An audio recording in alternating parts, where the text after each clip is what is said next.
As humans, we are classified as either male or female, which is fair in terms of our reproductive organs. But what isn't fair is how we are expected to act and feel a certain way because of our gender.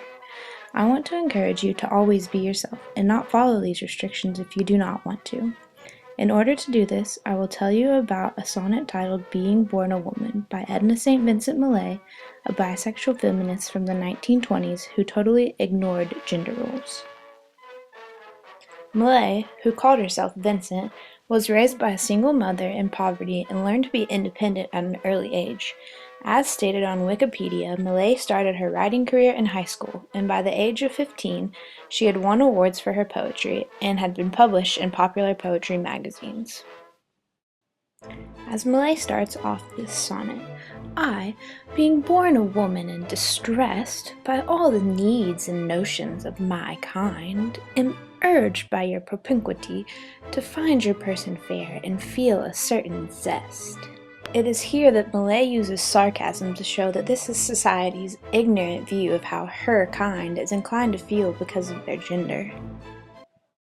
During the time when Millay wrote this sonnet, there was a very distinct framework which women and men were expected to abide by.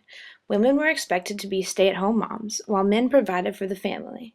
Not only that, but women were supposed to act like ladies and be reserved in what they said, while men could act as they pleased without being looked down upon.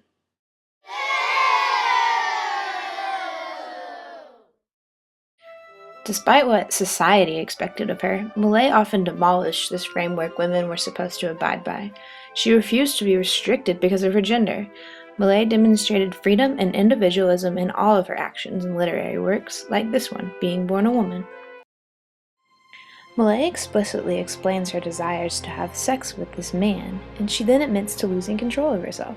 This was wildly unacceptable in the eyes of society because women were not to speak of their sexual desires, much less the actual act of giving in to their temptations and acting unladylike, though this would be okay for a man to do. Millay then goes on to sternly tell her lover that their sexual encounter, despite what a woman is supposed to feel from it, is just a way for her to fulfill her needs and means nothing to her in the long run. In the last lines of the sonnet, she even says that she does not feel the need to speak to him in public if she sees him again. In all of these actions, Millay was expressing herself in a way only men were known to do at that time.